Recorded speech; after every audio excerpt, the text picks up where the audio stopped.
个浓度会比较浓一点，大家看到会有点像蜂蜜，我就只用在这边。我觉得它对于细纹皱纹蛮明显，有改善的，有一点厉害，而且它又很天然，很不错的抗皱圣品啊。这边的斑点有明显减淡，比较少啊。前段时间这边真的长很多，比较明显。现在我觉得看起来有干净很多，而且我觉得它真的很温和，非常适合敏感肌想要美白的朋友们呢。Hello， 大家好，我是 Gara， 欢迎来到我的频道。今天这一集我要拍我的日常晚间护理，也是最近我经常做的一些皮肤管理。今天也会顺便保养我的脖子，刚好有观众敲完我的脖子护理，因为我的皮肤是敏感肌的关系啊，又是混合性肌肤，我的局部地方啊是比较容易累积角质层啊，像我的唇部跟鼻子旁边，我都会刻意的多去角质这个动作。平常我会用视黄醇的产品，用视黄醇的时候就会脱皮，通常我就不会刻意的去角质了。好，那么我们就赶快开始今天的内容了。首先呢，我要用的是这款 Simon 的比菲的去角质霜，第一次分享哦。我最喜欢是它的头是用压的，很方便。它挤出来的膏体是这样的。平常我用的化学性去角质霜，用在我局部需要的地方啊，打圈它就会变成屑屑。这个去角质霜是没有添加人工的香精、酒精、精油和 PEG， 没有任何的香味，主要的成分添加了比菲的发酵物以及半乳糖发酵物。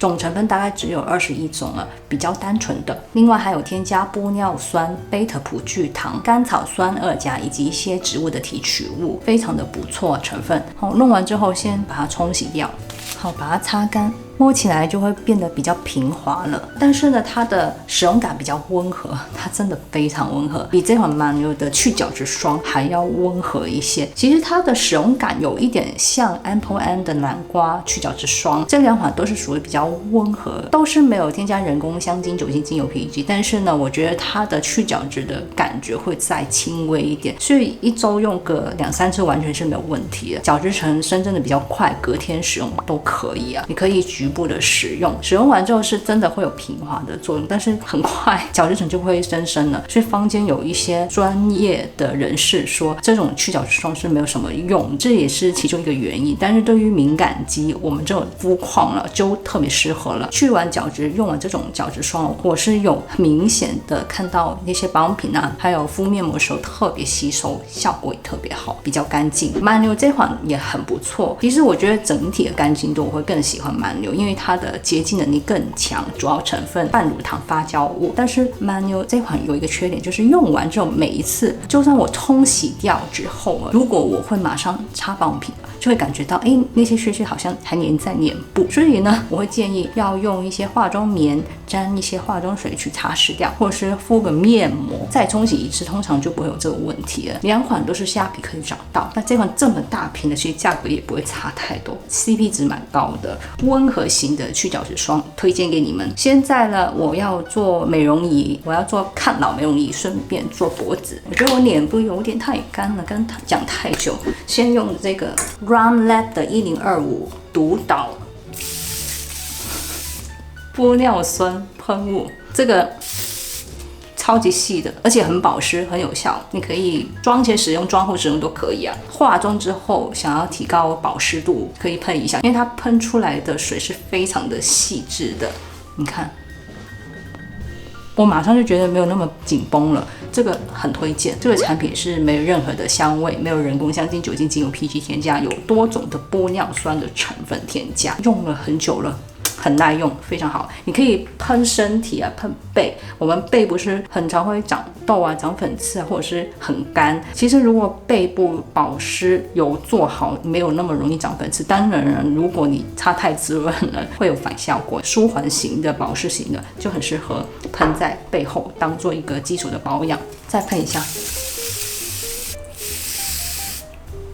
看，哦，好舒服 ，refresh。单纯擦完之后就有保湿感了，我觉觉得脸部没有那么干了。现在可以开始保养，我先用这个 Medicure 的 Booster Gel， 没有添加人工香精、酒精、精油、PEG 的，用了很久，一直回购。这个凝胶了不一定要跟着它的美容仪使用，它是可以配任何不同品牌的美容仪，甚至微电流啊、EMS 的，或者是射频 RF 的都可以用。有一些媒介如果你用不对，它是没有效果的。这个性价比也算比较高，成分也好，而且用完之后官方是说不用洗掉，但我是会冲洗掉的。可是我通常用完它会敷面膜，面膜之前我就不会冲洗，直接敷了。先全脸擦到脖子这边。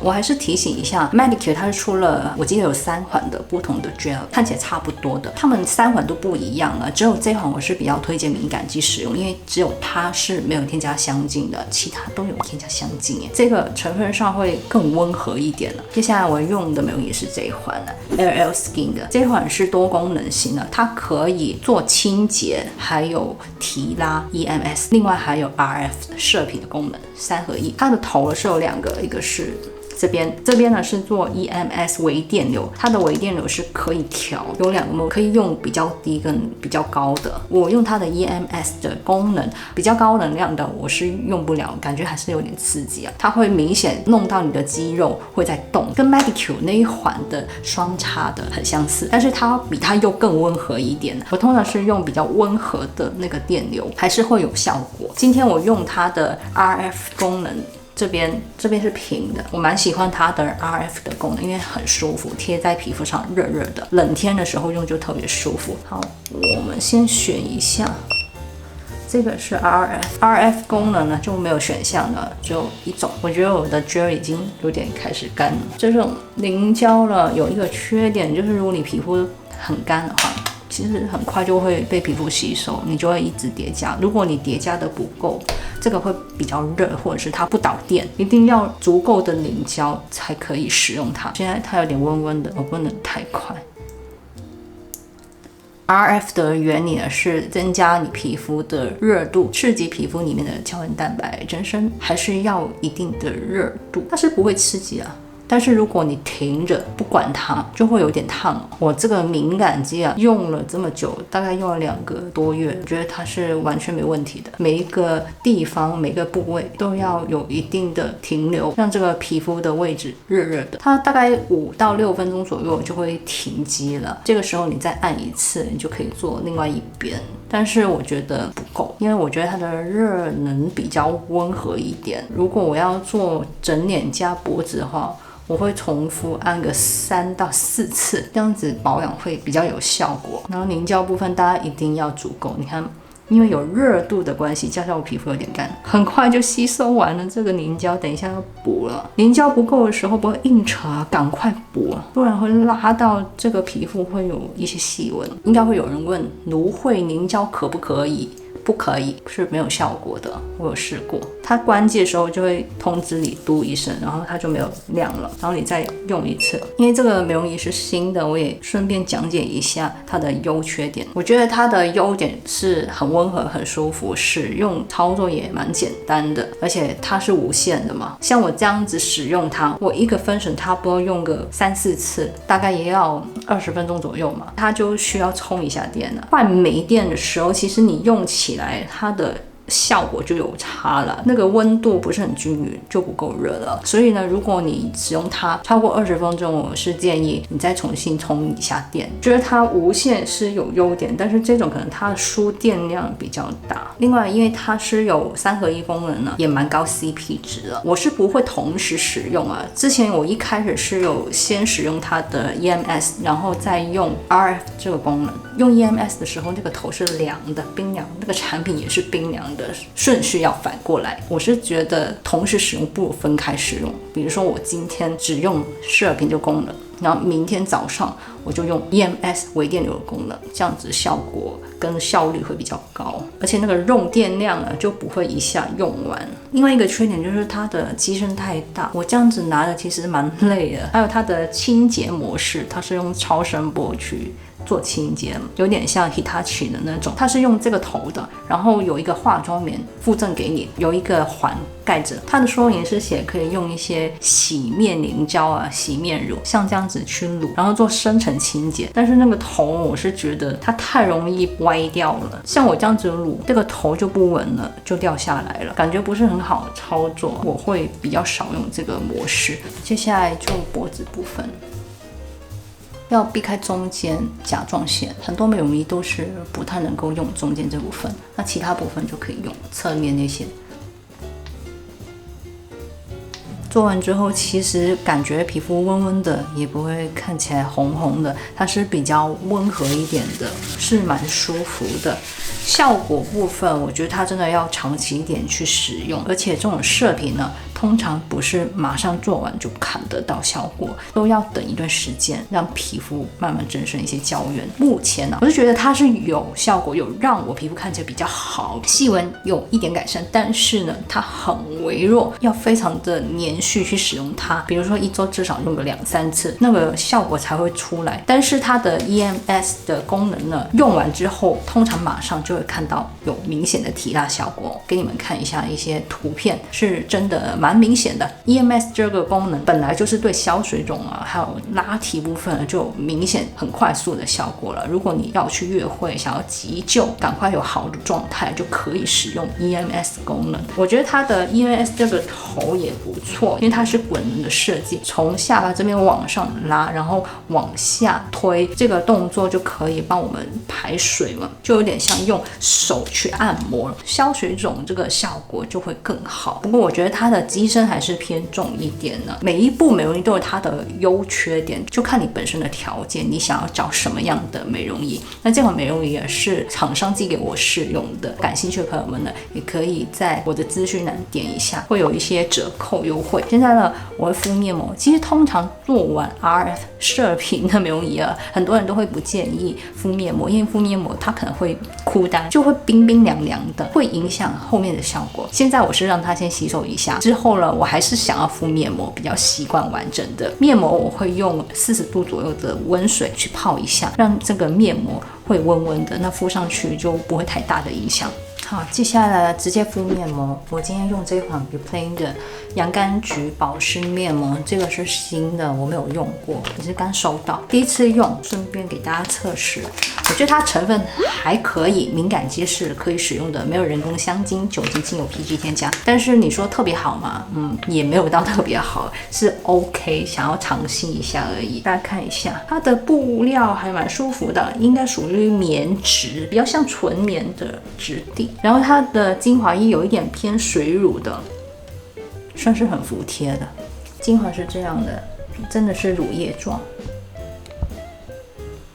然后剩下的精华我们不要浪费掉。脖子部分我会一起保养，用这种蚕式面膜纸，比较短的往上，宽的往下，把它放到这个精华里面。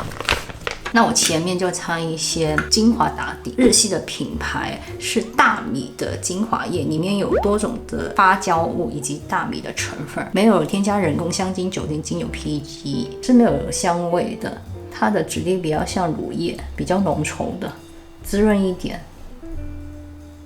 这个精华是在香港买的，我会挤多一点，然后放到我的脖纹那边，超级多的，所以我整个脖子都可以用，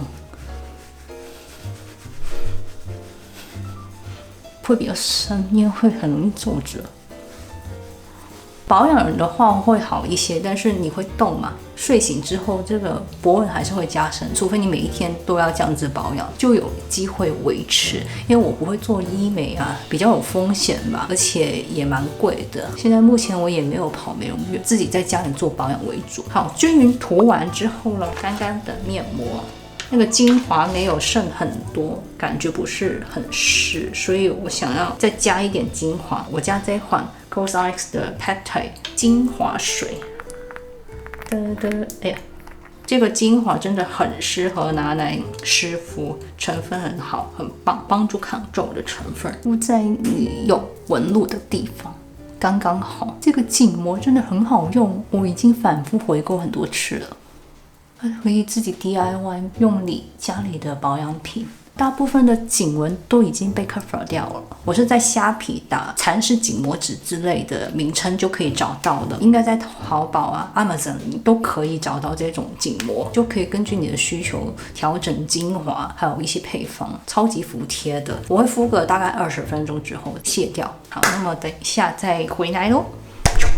好，回来了。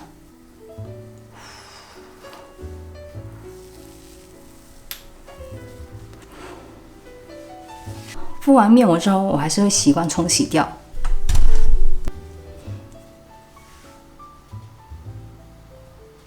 有保养完就是不一样，看起来皮肤变得很干净。接下来就是涂保养品了，看我的脖纹是不是变淡了？这样保养是很有效的。接下来化妆水，用的是这款 Athleisure 的。之前年度爱用分享过，我就不详细介绍了。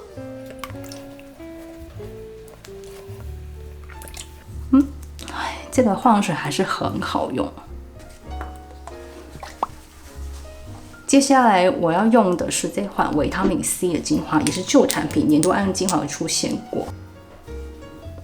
因为我这边呢出了一些斑点。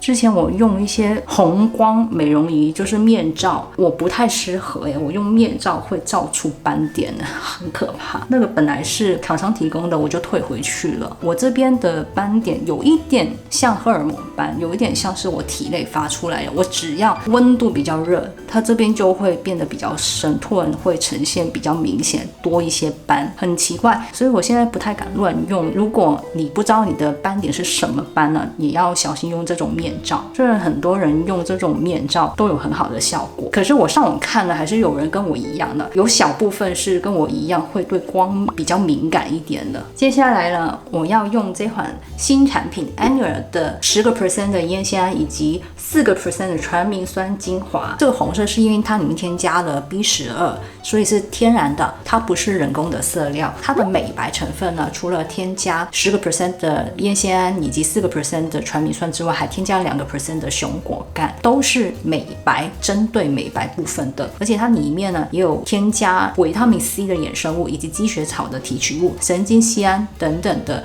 多种的保养成分，可以舒缓皮肤，使用感觉也很温和。这个其实我用了没有多久，大概1周左右啊，但是我觉得已经有感了。我是配合维他命 C 一起使用，效果特别快，这边的斑点有明显减淡。比较少啊，前段时间这边真的长很多，比较明显。现在我觉得看起来有干净很多，而且我觉得它真的很温和，非常适合敏感肌想要美白的朋友们呢。它是非常有效，很多美白产品是很温和，但是它的美白效果也许是有限的，只能做到比较温和提亮的效果。那这一款它真的可以帮助淡斑、均匀肤色、高浓度成分配合，这个很推。但是我还是会再使用一段时间久一点，大概使用半瓶左右吧，再跟大家分享。大家看一下它的质地，非常的水润的，流动性很强，但是它蛮保湿的，会有一定的保湿滋润度。虽然它的质地蛮薄的，可是它的滋润度是比较持久的，所以皮肤比较油的朋友们，我觉得好像没有那么适合，可能会觉得它的肤感稍微没有那么清爽啊。但这款呢是不会跟底霜打架，不会搓泥的。平常如果皮肤比较脆弱的时候，不能用维他命 C， 我就单用它也可以，因为它本身也有一些舒缓的成分，用它配合其他的修复型的精华一起使用。但它还蛮滋润的，擦完之后有光泽感。让精华先吸收一下，我先用脖子这边，精华是用这个大豆神经酰胺精华，这个是 Nourish 的品牌年度爱用的面霜，我有顺便分享过一下它的成分还不错，但是有添加一些比较刺激的精油，是不是很建议敏感肌用在脸部？我都是用在脖子比较多的，成分算是还不错，因为它有80-90% 的大豆提取物，比较高浓度的，只是它用在脸部，我有时候会觉得有刺痛感，它闻起来也有精油的味道。这个是我的使用经验。脖子这边记得要擦宽一点，然后脖子后面也要。我还会顺便帮手的，因为手这边也会有纹路的。把脸部的产品顺便涂一下手。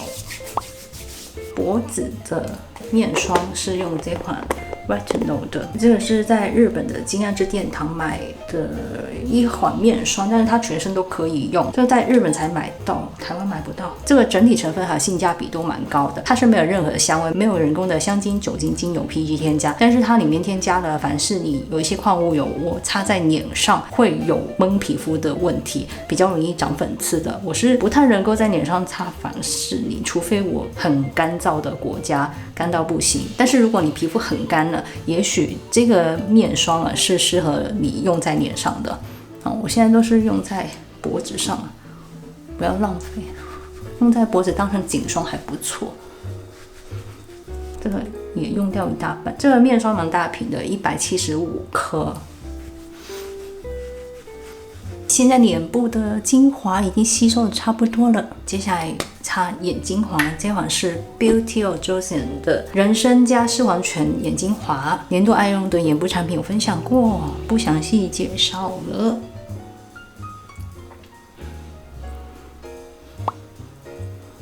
接下来用眼霜，这款 Benton 的，也是年度爱用眼部产品有分享过。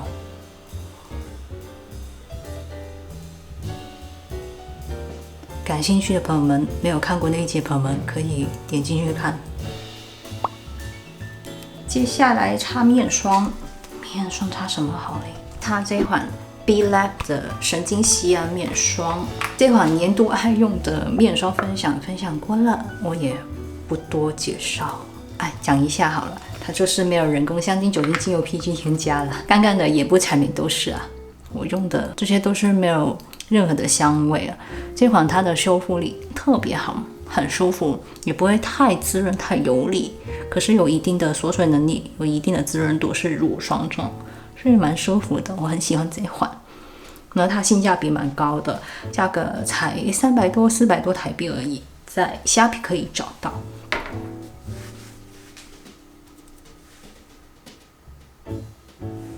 很舒服的一款面霜，最近也有开始使用蓖麻油，天然的蓖麻油，用在我眼周这边还有额头。YouTube 常推蓖麻油给我，好像蛮厉害的，所以我就尝试一下。但是我买到这个蓖麻油是黑种子蓖麻油，是比较深色的，它的味道会比较重，其实蛮不好闻的。但是已经买了，就把它用完。瓶子部分它不是这个，我是把它换过来之后呢，我有买比较没有味道的蓖麻油。蓖麻油是有2种的，一种是比较浅色，一种是这么深色的，这个是黑种子蓖麻油。正常一般的蓖麻油是比较没有味道，这个浓度会比较浓一点，大家看到会有点像蜂蜜，我就只用在这边，因为它蛮厚的，它的油，所以我尽量不会用到这边鼻子跟下巴，